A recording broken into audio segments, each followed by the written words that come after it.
I died the day they chose me. The Emperor's angels descended upon our hive like a storm of gold and ceramite, their armor glinting under the harsh industrial lights. They did not speak of glory or honor. They spoke only of duty. We were not asked if we wished to serve.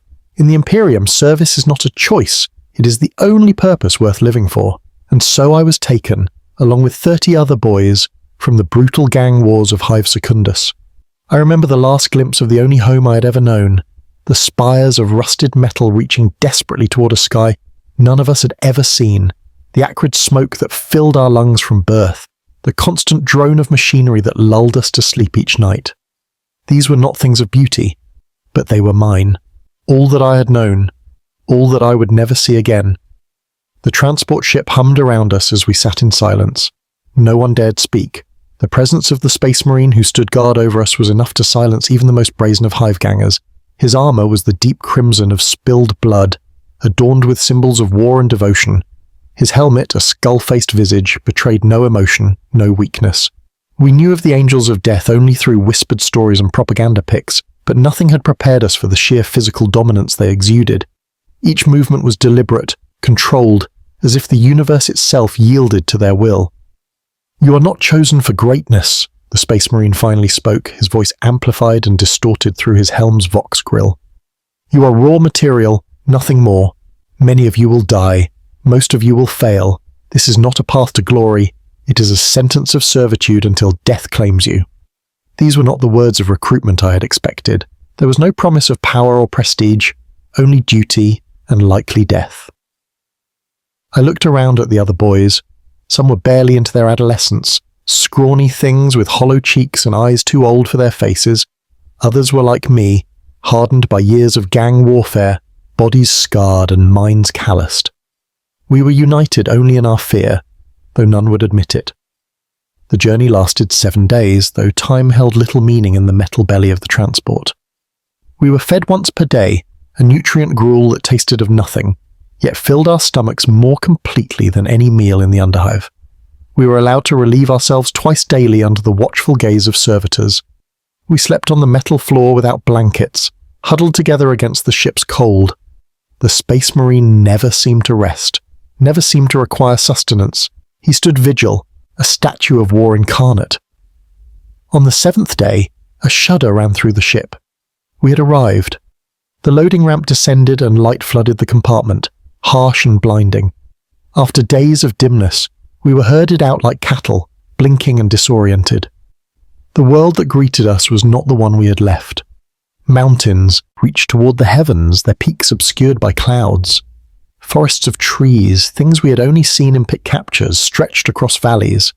The air was clean, painfully so, burning our lungs accustomed to the polluted miasma of the hive. And dominating it all, a fortress monastery carved into the face of the largest mountain, a monument to humanity's conquest of nature itself. "Welcome to your grave," the Space Marine said, removing his helmet at last. The face beneath was barely recognizable as human, skin pale as a corpse's, crisscrossed with scars, eyes that seemed to see through flesh and bone to the soul beneath, a mouth set in a permanent scowl of disapproval. Yet there was something in those inhuman eyes, a flicker of something I could not name. Perhaps it was remembrance. Perhaps he too had once been a frightened boy standing before this fortress, wondering if he would ever see his home again. "I am Brother Sergeant Kraus," he continued. "From this moment forward, your past lives are erased. Your names are forfeit. Your families forgotten. You exist only to serve the chapter, and through it, the God Emperor of mankind." Another Space Marine emerged from the fortress, this one in white robes rather than armor. His head was completely hairless, his face a tapestry of surgical scars and augment implants. One eye had been replaced with a glowing red lens that whirred softly as it focused on us. "I am Apothecary Vaughn," the robed Space Marine announced. "You will now undergo preliminary examination. Those who pass will begin the process of transformation. Those who fail will serve the Emperor in other ways." The meaning was clear enough. Pass or die, succeed or be discarded. The Imperium wastes nothing, especially not human life. Those deemed unfit for transformation would likely become servitors at best. their minds scraped clean and their bodies augmented with crude machinery to serve as living tools. We were led through massive adamantium doors into the bowels of the fortress monastery. The corridors were wide enough for 3 Space Marines to walk abreast in full tactical dreadnought armor. The ceilings soared overhead, every surface adorned with devotional iconography, skulls, and the symbols of the chapter. Servitors shuffled past, barely glancing at us with their remaining human eyes. Chapter serfs, human servants bound to the Space Marines, hurried about their duties, eyes downcast in deference. The examination chamber was clinical and cold. White tiles covered the floors and walls, stained with the old blood that no amount of scrubbing could fully remove. Surgical instruments lined the walls, some recognizable, others alien and terrifying in their implied purpose. Examination tables with restraints stood in neat rows, waiting. "Strip!" Apothecary Vaughan commanded. "Completely." There was a moment of hesitation before we complied. In the underhive, nakedness was vulnerability, but none dared disobey. We removed our filthy clothes, the last remnants of our former lives, and stood shivering in the cold air. The examinations were thorough and humiliating.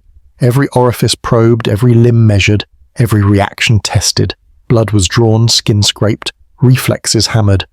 Throughout it all, Apothecary Vaughan and his assistants spoke about us as if we were livestock, noting imperfections and potential with the same clinical detachment. Subject 17 shows promising bone density. Subject 23 has respiratory scarring consistent with hive pollution. Note for enhanced lung replacement priority.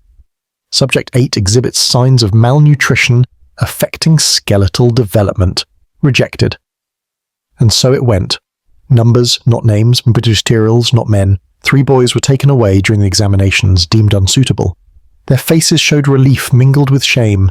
They had failed, but they would live, or so they thought. I never saw them again.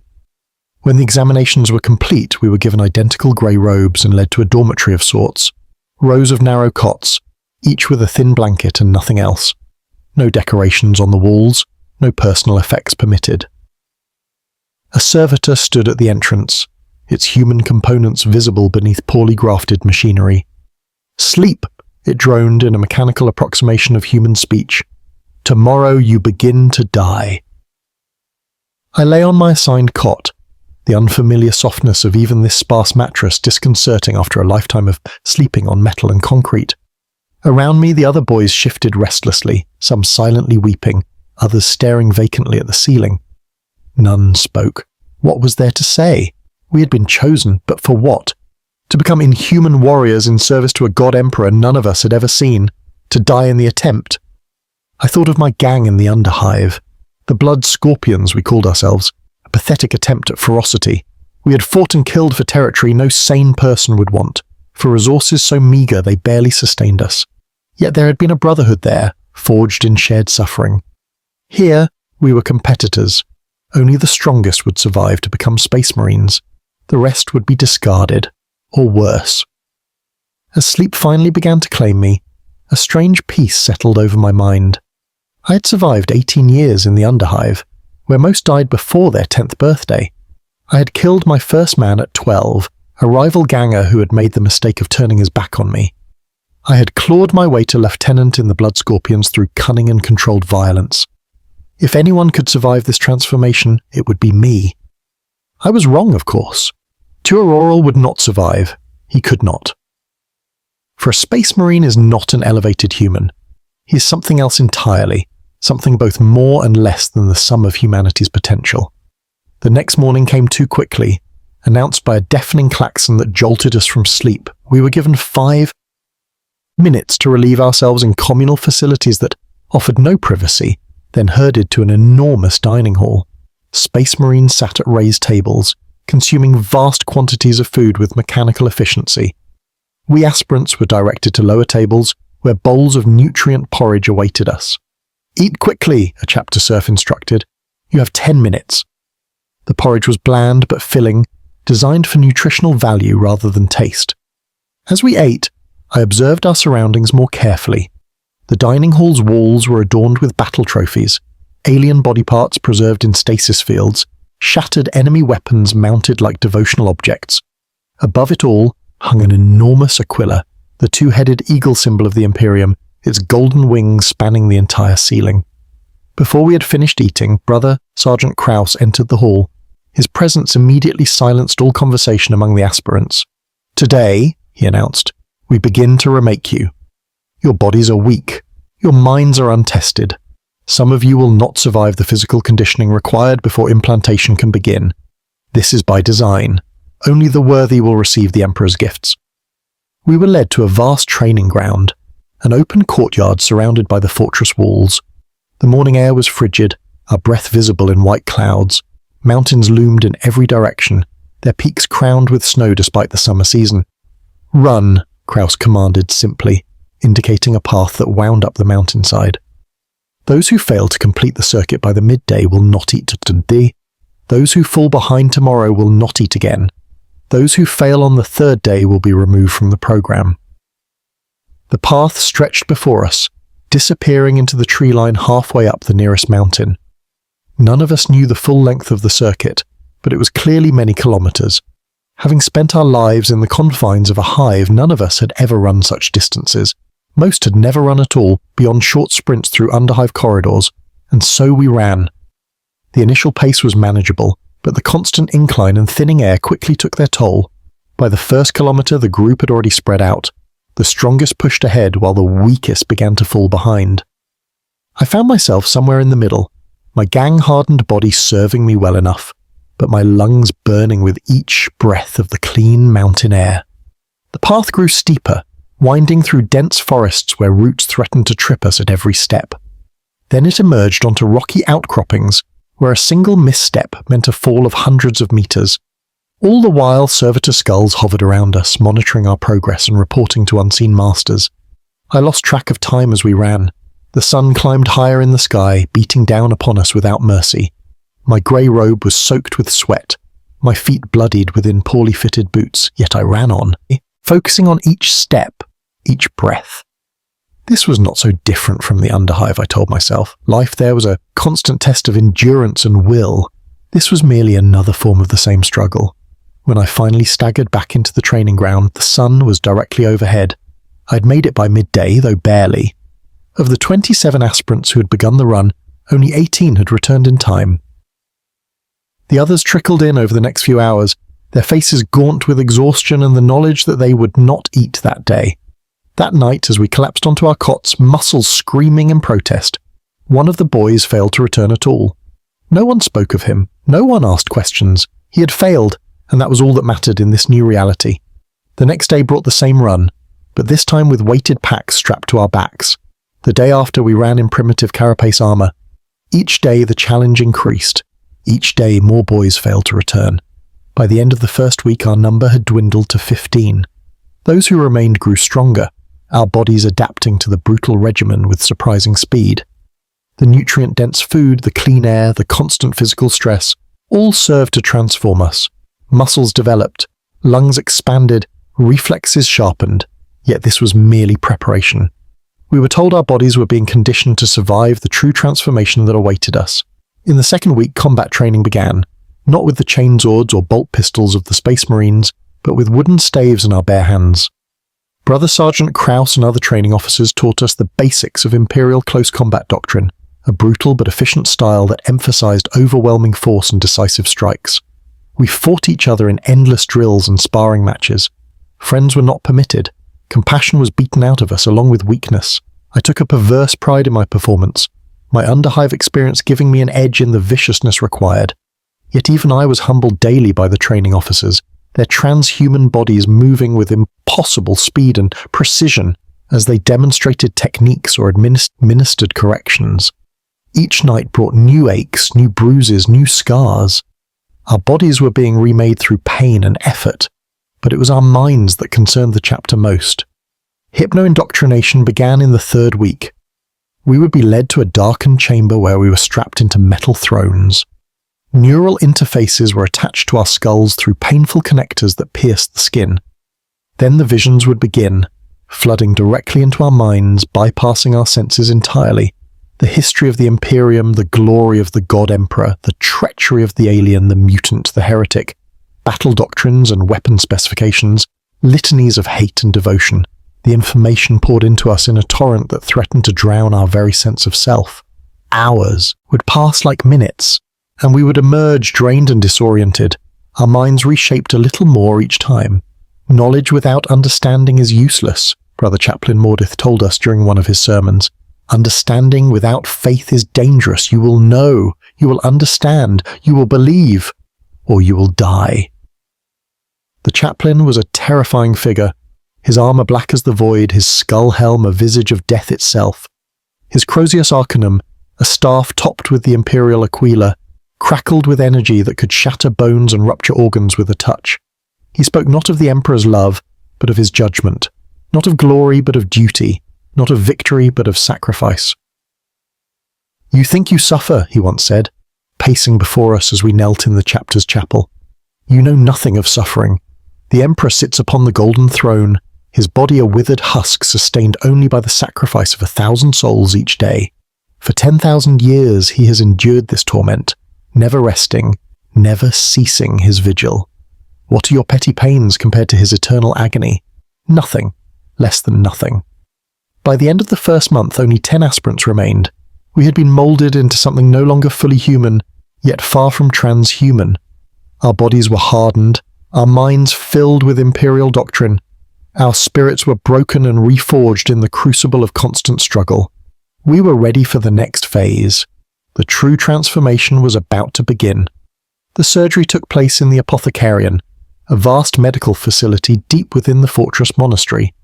Apothecary Vaughan and his assistants worked with a precision born of centuries of practice. We were not all operated on at once, but in a carefully planned sequence. I was third. I watched as the first 2 aspirants were taken into the surgical theatre. Hours passed before the first was wheeled out, unconscious and already changed. His chest had been cut open and resewn, the skin puckered around fresh scars. Monitoring devices attached to him beeped steadily, tracking the progress of the foreign organ now implanted within him. The second aspirant did not emerge alive. A chapter serf exited the theatre, dragging a body bag, the contents clearly no longer of any value to the chapter. No explanation was given, no mourning permitted. He had failed, as many had before him. When my turn came, I was stripped and scrubbed with antiseptic solutions that burned my skin. I was conscious as they strapped me to the operating table, conscious as they inserted needles into my veins, pumping me full of drugs that paralyzed my body while leaving my mind awake and aware. Conscious as Apothecary Vaughan approached with a scalpel in hand, his augmentic eye whirring as it focused on my chest.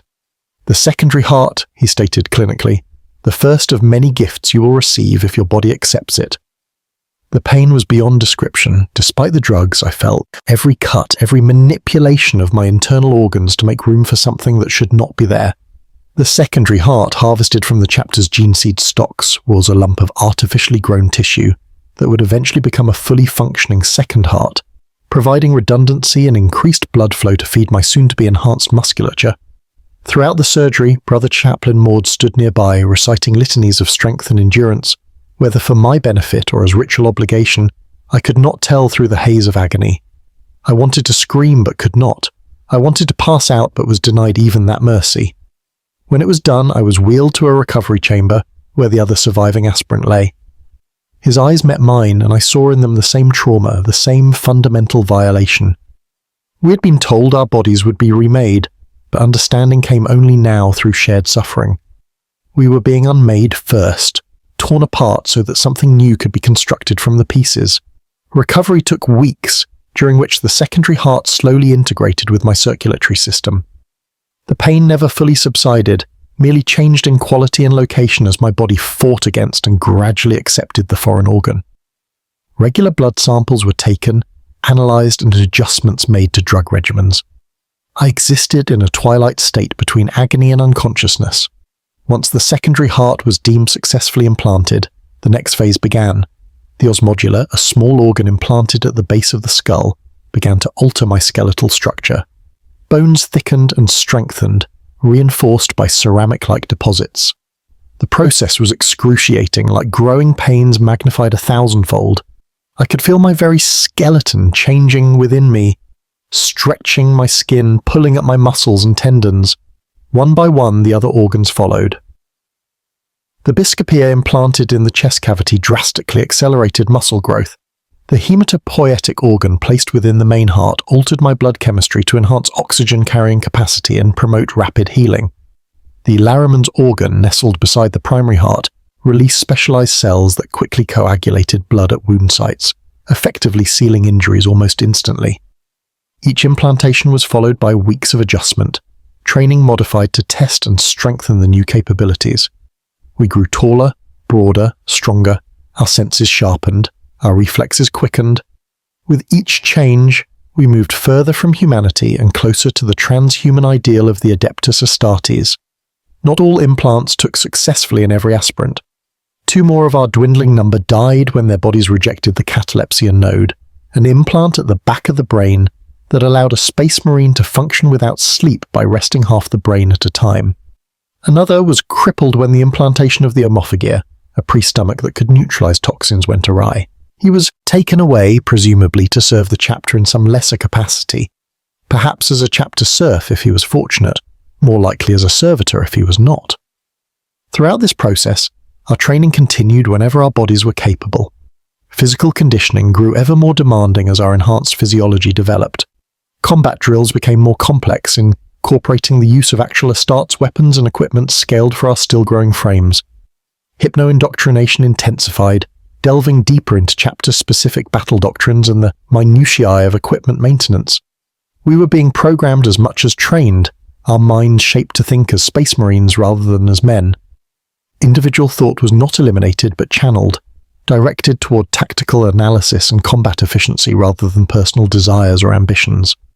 By the 6th month, only 5 aspirants remained of the original 30. We had each received most of the basic organ implants, though the most powerful would come later, after we had proven our worth as scout marines. We were already transhuman by any reasonable definition, towering over normal men, our bodies capable of feats that would have seemed miraculous in our previous lives.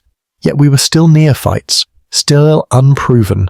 The final test awaited us, the trial of fire that would determine if we were worthy to don the scout armor and take our first steps as true battle brothers of the chapter. The trial took place on a death world 50 light-years from the chapter homeworld. We were transported there in a small strike cruiser, each of us sealed in the individual drop pods. Brother Sergeant Kraus briefed us in the ship's armory as we were fitted with scout armor for the first time, the black carapace implants beneath our skin interfacing with the armor's systems. "You will be deployed separately," he explained, checking the seal on my armor's neck joint with practiced precision. "Each of you has a designated extraction point located 50 kilometers from your drop zone. You have 3 days to reach it. The planet's indigenous life forms are universally hostile. Previous geological surveys indicate valuable mineral deposits that may be of interest to the chapter. You will be equipped with a combat knife, bolt pistol, 3 clips of ammunition, and a data slate containing minimal navigational information." He paused, his transhuman eyes boring into mine. "This is not merely a survival exercise. It is a resource assessment mission. The chapter expects data on the planet's potential usefulness. Failure to provide this information will be considered mission failure regardless of whether you reach the extraction point." Another space marine bearing the insignia of the Tech Marine Order approached with our weapons. "The Emperor's eyes are upon you," he intoned, as he handed me a bolt pistol, the weight of it substantial even to my enhanced strength. "Remember that a space marine serves even in death." We were each led to our assigned drop pod, a claustrophobic metal egg designed to survive atmospheric entry and deliver its contents, whether space marines or equipment, to a planetary surface with brutal efficiency. The interior was Spartan, consisting of little more than a restraint harness and basic life support systems. As the pod's door sealed with a pneumatic hiss, cutting me off from my battle brothers, I felt a moment of pure isolation, unlike any I had experienced before. In the Underhive, one was always aware of the teeming masses above and around. In the Fortress Monastery, the presence of the chapter was a constant. Here, sealed in this metal coffin about to be fired at a hostile world, I was truly alone. The drop itself was violence incarnate. Despite the pod's inertial dampeners and my own enhanced physiology, the G-forces of launch and atmospheric entry slammed me against the restraint harness with enough force to bruise even my reinforced skeleton. The pod's interior heated to near intolerable levels as friction with the atmosphere created a superheated plasma sheath around the exterior. Then came the impact, a bone-jarring crash as the pod's retro-thrusters failed to fully counteract the terminal velocity. Emergency systems deployed, absorption gels flooding the compartment to prevent fatal injury. For several moments, I hung suspended in the viscous fluid, my enhanced lungs able to extract oxygen directly from the oxygenated gel. Then the pod's front section blew outward, explosive bolts detonating in a carefully designed sequence. The gel drained away, and I stepped out onto alien soil for the first time in my life. The world that greeted me was primordial and savage. Massive trees towered overhead, their canopies blocking most of the light from the system's blue-white star. The air was thick with moisture and the scent of decay, rich and organic in a way the processed atmosphere of the hive, or even the mountain air of the fortress monastery, had never been. Sound surrounded me, a cacophony of alien life going about its ancient cycles of consumption and reproduction. I checked my equipment methodically, as I had been trained, bolt pistol secured in its holster, combat knife sheathed at my thigh, data slate functioning and displaying the coordinates of the extraction point. According to the slate, I had been dropped approximately 48 kilometers from my destination, meaning I would need to maintain a pace of at least 16 kilometers per day to reach it in time. For an unaugmented human, this would have been challenging even on hospitable terrain. For a Space Marine neophyte on a death world, it was a brutal test of every enhancement and skill we had developed. But the chapter demanded nothing less than excellence. Anything short of that was failure, and failure meant death. I began to move, settling into the ground-eating lope that our modified musculature and enhanced cardiovascular systems made possible. Even encumbered by armor and equipment, I could maintain this pace for hours without rest, one of the many gifts of the Astartes transformation. The first attack came 3 hours into my journey. A predator, something like a reptilian wolf with too many limbs and eyes, erupted from the underbrush. It was fast, but my enhanced reflexes were faster. The combat knife found its throat before it could close its multiple jaws on my armored leg. Black ichor sprayed from the wound, sizzling where it touched my armor's ceramic plates. I took samples of its blood and tissue as required by the mission parameters. The data slate's rudimentary cogitator analyzed the specimens, noting potentially useful biochemical compounds. This information would be relayed to the chapter upon extraction, adding to their knowledge of this world's resources. The day continued in this pattern: movement, observation, occasional combat with the world's fauna. By nightfall, I had covered nearly 20 kilometers and filled the data slate's memory with biological and geological data. I found a defensible position among the exposed roots of a massive tree and settled in for a brief rest, allowing half my brain to sleep while the other half remained vigilant, courtesy of the catalepsian node. Dawn brought new challenges. The forest gave way to a vast swamp, fetid and bubbling with noxious gases. My armor's auto-senses detected toxins in the air, but my enhanced physiology and the multi-lung implant filtered them without difficulty. The terrain slowed my progress considerably, the sucking mud threatening to claim my boots with each step. It was in this swamp that I encountered the first true test of my transformation. A creature vast and amorphous rose from the murky waters, a gelatinous mass of tentacles and caustic secretions. My bolt pistol barked, mass reactive shells detonating within the thing's translucent flesh. But it seemed to absorb the damage, sealing the wounds almost as quickly as they were inflicted. For the first time since my transformation began, I felt fear, not the constant background anxiety of failure that had accompanied the process, but true, primal fear. This was a foe beyond my capabilities, a threat I was not equipped to overcome. In my previous life, fear would have triggered flight, the instinct for self-preservation overriding all else. But my hypno-indoctrination had reconditioned these responses. Fear was processed differently now, channeled into heightened awareness and tactical calculation rather than panic. I assessed my options with unnatural clarity. Direct confrontation was futile given my limited ammunition and the creature's regenerative capabilities. Retreat would cost precious time and might lead to failure of the mission. Observation suggested the creature was territorial but slow-moving outside its aquatic environment. The solution presented itself with cold logic. I selected a path that skirted the creature's reach, using the bolt pistol not to wound it but to distract it, drawing its attention to one area while I circled to another. The maneuver cost me an hour, but preserved my ammunition and prevented injury that might have compromised the mission. By the second night, I had covered another 18 kilometers despite the difficult terrain. The swamp had given way to rocky highlands, the air thinner but cleaner. My enhanced night vision allowed me to continue moving, even after darkness fell, picking my way through treacherous scree slopes and narrow ravines. I encountered 3 more aspirants during this phase of the journey. Though we exchanged no words, each was focused on his own path, his own mission. We acknowledged each other with nothing more than brief nods before continuing on our separate ways. We were battle brothers now, bound by shared transformation and purpose. But this trial was individual. Each must prove his worth alone. The third day brought me within sight of the extraction point, a plateau cleared of vegetation, marked by a signal beacon visible only to the enhanced visual spectrum of Astartes' autosenses. I had covered the required distance ahead of schedule and compiled an extensive survey of the planet's resources. By any measure, I had succeeded. Yet as I approached the plateau, I realized the final test was yet to come. The area surrounding the extraction point teemed with life signs, predators drawn perhaps by the subtle electromagnetic emissions of the beacon. To reach the extraction point would require fighting through a gauntlet of the planet's most dangerous fauna, a final trial of combat prowess. I checked my remaining ammunition. 2 clips for the bolt pistol, enough for 12 shots. My combat knife was notched from previous encounters, but still serviceable.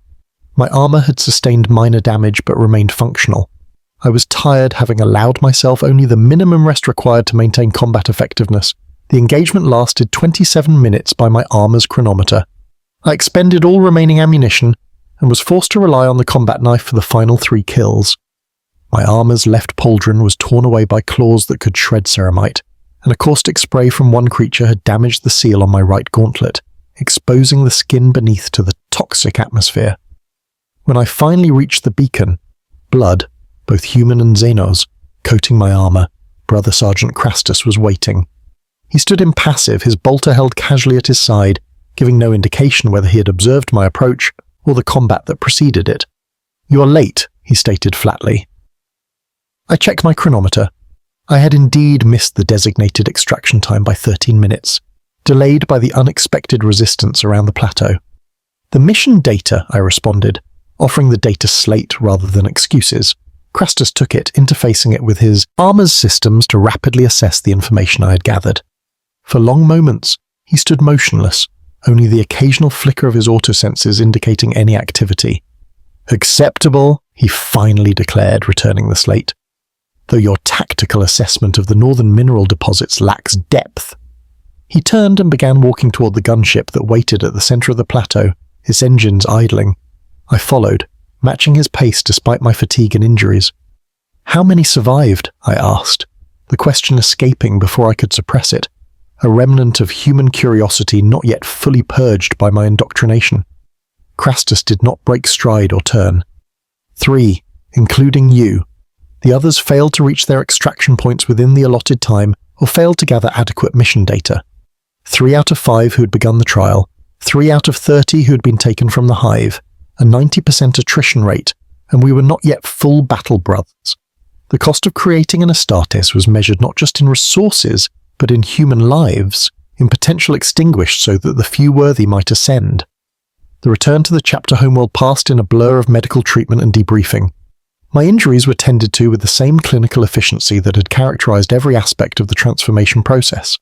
The damaged armor was removed, catalogued for repair or recycling of components. The mission data was extracted and analyzed by the chapter's tech marines and apothecaries. Then came the ceremony. The 3 of us who had survived the trial stood before the assembled chapter, or at least those battle brothers not currently deployed on missions across the sector. We knelt on the cold stone floor of the chapter's great hall, heads bowed, still wearing the bodysuits that interfaced with our armor. The chapter master himself addressed us, a figure of such presence that even other space marines seemed diminished in comparison. His armor was a masterwork of artisanship, every plate inscribed with battles and honors accumulated over centuries of service. His face, when he removed his helm, was a testament to warfare, scarred and rebuilt so many times that little original tissue remained, yet bearing an undeniable nobility. "You kneel before us as Asprenas," he intoned, his voice filling the vast chamber without apparent effort. "You will rise as Scout Marines of the Chapter. Your transformation is not complete, nor will it be for many years yet, but you have proven worthy of the next stage in your service to the Emperor." He approached each of us in turn, pressing the pommel of a ceremonial power sword to our bowed heads, a gesture reminiscent of ancient knighthood rituals from Old Terra. "No longer are you known by the names of your mortal birth," he continued. "You are reborn in service to the Chapter and the Imperium. You will be known henceforth by your designation and the honor you bring to it through dutiful service." When he reached me, the sword's pommel cold against my scalp, he spoke the words that completed my transformation from gang hierarch to transhuman warrior. "Rise, Brother Jorel." Not Tiber Jorel of Hive Secundus, lieutenant of the Blood Scorpions gang, just Jorel now. A designation rather than a name, a component in the Chapter's war machine, rather than an individual with agency or ambition beyond service.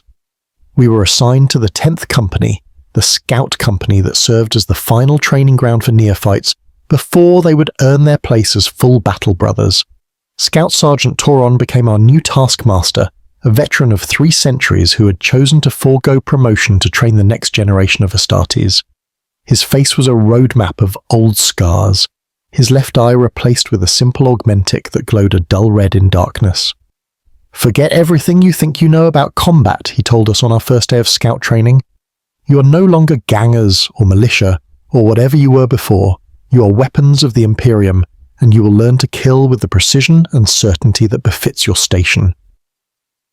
Scout training was different from the brutal conditioning that had preceded it. Where before we had been broken down, now we were being rebuilt, forged into something with purpose. We learned the arts of stealth and reconnaissance, how to move unseen even in our enhanced bodies. We mastered the scout pattern bolter, a lighter variant of the holy weapon of the Astartes. We studied the doctrines of warfare that had been developed over 10 millennia of constant combat across the galaxy. Most importantly, we learned to function as a unit rather than as individuals. The 3 of us who had survived the transformation and trials were joined by 4 other scouts from previous recruitment cycles, forming a full squad under Sergeant Toron's command. We trained together, fought together, studied together. Individualism was not purged entirely, for tactical flexibility required independent thought, but it was subordinated to the needs of the squad and chapter. My first actual combat deployment came 3 months into scout training. A system on the edge of the sector had reported Xenos activity, specifically Orc raiders attacking isolated mining colonies. Our squad was attached to a strike force commanded by Brother Captain Veros, deployed from orbit via drop pod to counterattack an Orc warband that had seized a Prometheum refinery. Nothing in my training, nothing in my former life in the Underhive, had prepared me for the reality of warfare against such an enemy. Orcs were monsters from nightmare, green-skinned brutes that stood as tall as a space marine but broader. Their crude weapons were powered by some incomprehensible combination of primitive technology and innate psychic ability. They felt no fear, knew no caution, experienced joy only in violence and bloodshed. Our drop pod slammed into the refinery's main courtyard, its doors blasting outward to clear our exit.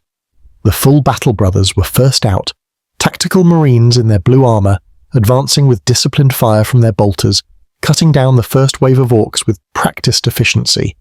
Sergeant Toron led us scouts out behind them, directing us to take up supporting positions on the refinery's storage tanks, where our longer-range scout bolters could provide covering fire.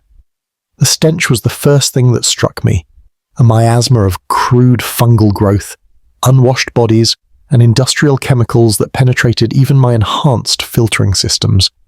Then came the noise, the bestial roars of the orcs as they charged toward our position, their crude shooters blazing away with little accuracy but devastating effect when they found a target. I positioned myself as instructed, activating the enhanced visual modes of my scout armor's targeting systems.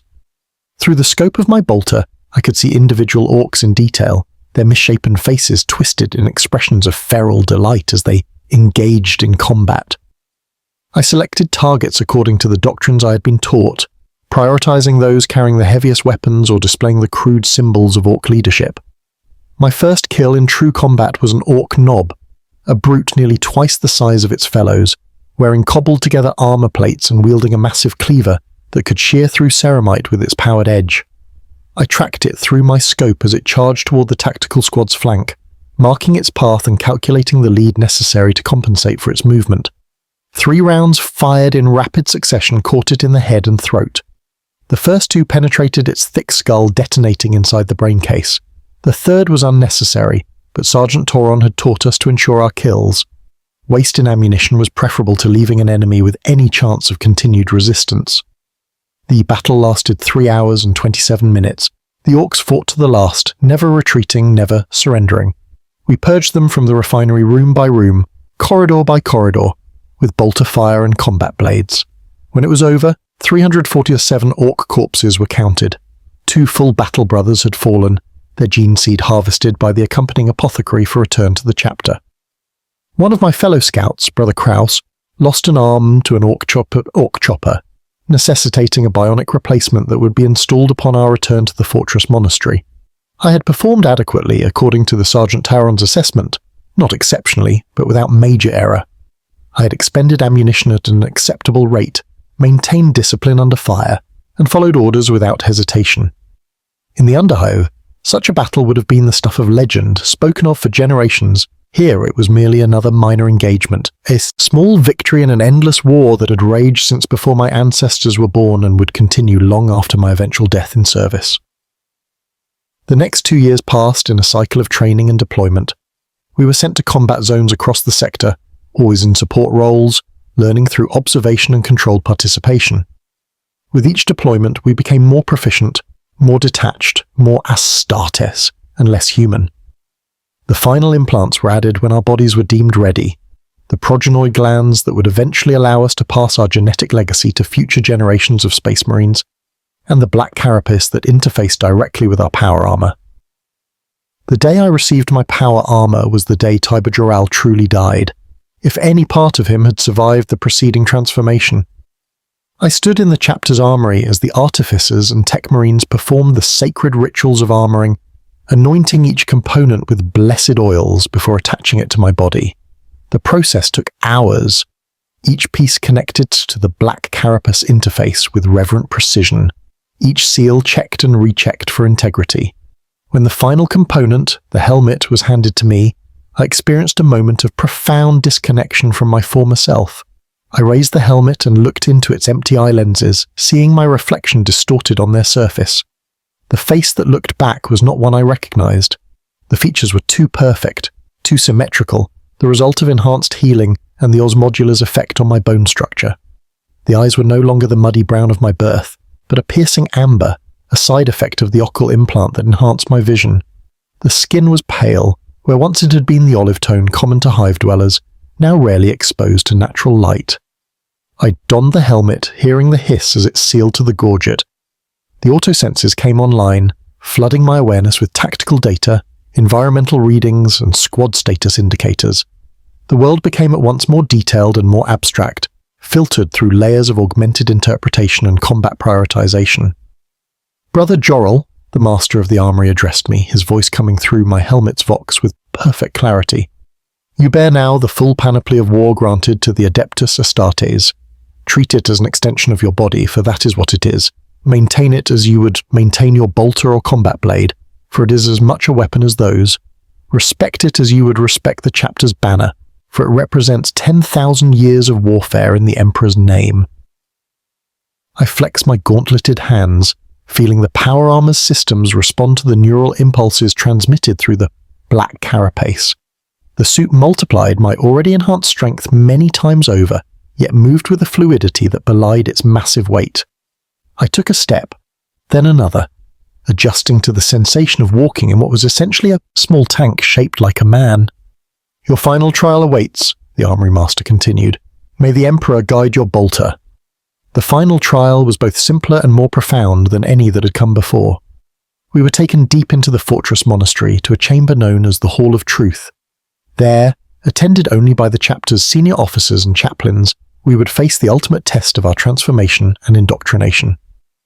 The Hall of Truth was circular, its walls lined with statues of chapter heroes dating back to the founding. The floor was inscribed with text in an ancient script, passages from the Codex Astartes and the chapter's own battle liturgies. In the center stood a simple pedestal bearing a single item, a bolt pistol of ancient design, its metal worn smooth by thousands of hands that had held it before mine. Chapter Master Varnax himself presided over the ceremony, accompanied by a brother chaplain Mordath and brother apothecary Varn, the trinity that had overseen our transformation from the beginning. Gathered around them were the company captains and other senior officers, their armor adorned with honors from countless campaigns. "Step forward, Brother Jorrel," Varnax commanded. I advanced to the center of the chamber, my armor's auto-senses picking up subtle energy readings from the floor and walls that suggested technologies far more advanced than the chamber's ancient appearance implied. "Remove your helm," Mordath instructed. I complied, disengaging the seals and lifting the helmet from my head. The air in the chamber was cold and still, heavy with the scent of incense and the subtle ozone tang of active technology. "You stand before your chapter as one transformed," Varnax continued. "Body remade, mind indoctrinated, spirit tempered. Yet one question remains, one truth that must be faced before you can take your place among the battle brothers of the chapter." Apothecary Varn stepped forward, a data slate in his hands. "According to our records, you were born in Hive Secundus, Segmentum Pacificus. You rose to prominence in a gang known as the Blood Scorpions, achieving the rank of lieutenant through multiple acts of violence and cunning. Your gang controlled 3 sectors of the Underhive, primarily engaging in protection rackets and the distribution of Obscura, a prohibited narcotic." He paused, looking up from the data slate to fix me with his gaze, one human eye and one augmetic, studying me with clinical detachment. "Your final action before recruitment was the assassination of a rival gang leader, an individual known as Vex, who had attempted to encroach on Blood Scorpion territory. You killed him and 6 of his bodyguards using a combination of poisoned blades and improvised explosives. Is this accounting accurate?" "It is," I confirmed, my voice sounding strange to my own ears, too deep and resonant to belong to the ganger being described. Chaplain Mordath stepped forward. "Here next," his skull helm removed for the occasion, revealing a face so heavily augmented that little original flesh remained. "Before you is a bolt pistol," he stated. "It is loaded with a single round. Behind you stands Brother Thaddeus, who completed his final trial 3 months ago." I had not been aware of another presence in the chamber, my auto-senses having been disabundant when I removed my helmet. I did not turn to look, maintaining protocol by keeping my attention fixed on the senior officers before me. "The final truth is this," Mordath continued. "The transformation you have undergone is not merely physical, not simply a matter of enhanced organs and conditioned responses. It is a fundamental rewriting of what you are, a rebirth into a purpose beyond anything your former self could comprehend. To complete this transformation, you must sever the final tie to your past." Varnax spoke again, his voice like the rumble of distant artillery. "Take up the bolt pistol, Brother Jorrel, turn and face Brother Thaddeus. One of you will leave this chamber as a full battle brother of the chapter. The other will have given his final service." Understanding dawned with cold clarity. This was the true purpose of the Hall of Truth, not simply a ceremonial chamber, but a final, irrevocable test of loyalty and indoctrination. I was being ordered to kill or be killed by another scout who had passed all previous trials, a final proving that we were indeed weapons of the Imperium, that we would follow orders without hesitation, even unto death. I took up the bolt pistol, feeling its ancient weight settle in my gauntleted hand. Then I turned to face Brother Thaddeus. He stood 5 meters away, also clad in the power armor of a full Astartes but without his helmet. His face was unfamiliar to me, likely from a different recruitment cycle. His expression was utterly calm, accepting of whatever outcome awaited. He was unarmed. In that moment, a cascade of thoughts flashed through my enhanced mind. I could refuse the order, demonstrate that some remnant of human morality remained within me. I could attempt to fire wide, deliberately missing, though the chapter masters would certainly perceive such disobedience. I could turn the weapon on myself, denying them the satisfaction of this final corruption of my humanity. Yet all these thoughts were themselves echoes of a humanity that no longer truly existed within me. Tiber Jorrel might have found this test abhorrent, might have rejected it on principle despite his own violent past. But I was no longer Tiber Jorul, I was Brother Jorul, a Space Marine neophyte, conditioned through hypno-indoctrination and transformed through genetic engineering to follow orders without question, to see the chapter's will as absolute. I raised the bolt pistol, centered the iron sights on Brother Thaddeus's forehead, and squeezed the trigger. The report was deafening in the enclosed space, the bolt pistol's mechanism cycling with ancient precision. Brother Thaddeus remained standing for a moment, a neat hole in his forehead leaking blood and cerebral matter. Then he collapsed, his power armor making a tremendous crash as it impacted the stone floor. I lowered the weapon, turned, and faced the chapter master once more, awaiting further instructions. Vanax nodded once, the barest acknowledgement of my action. "The flesh is weak," he intoned, "but the spirit endures. You have severed your connection to humanity, Brother Jorul. You are now truly Astartes." Apothecary Van moved to the fallen body of Brother Thaddeus, already preparing to harvest the valuable progenoid glands that would eventually grow into gene seed for future implantation. Nothing was wasted. Even in death, a Space Marine served the chapter. "There is one detail that may interest you, Brother Jorul," Chaplain Mordath said, his augmented eyes glinting in the chamber's dim light. "Brother Thaddeus was born Vexganon of Hiv Secundus, the rival gang leader whose assassination was your final act as a mortal man. The Emperor's design moves in ways beyond our comprehension, does it not? The revelation should have shocked me, should have provoked some emotional response. The man I had just executed had been my sworn enemy in my previous life, a man I had already attempted to kill once before. Now, through the incomprehensible workings of fate or the Emperor's will, we had both been selected for transformation.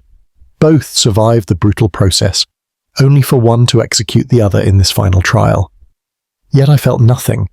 No satisfaction, no regret, no poetic appreciation for the symmetry of our fates. Such emotions belonged to Tiberal, and he was gone. Only the weapon remained. "Return to the armory," Vanax ordered. "Complete the rituals of armament. You will be assigned to the 5th Company under Captain Helios. The Orcs of Warg. Grimskar have invaded the Thaxos system. We deploy at dawn." And so I did. I returned to the armory where my armor was blessed and properly consecrated now that I had proven worthy of it. I was issued a bolter, a combat knife, and the other accoutrements of a tactical marine. I took my place in Squad Tarentus of the 5th Company, one component among many in the chapter's order of battle.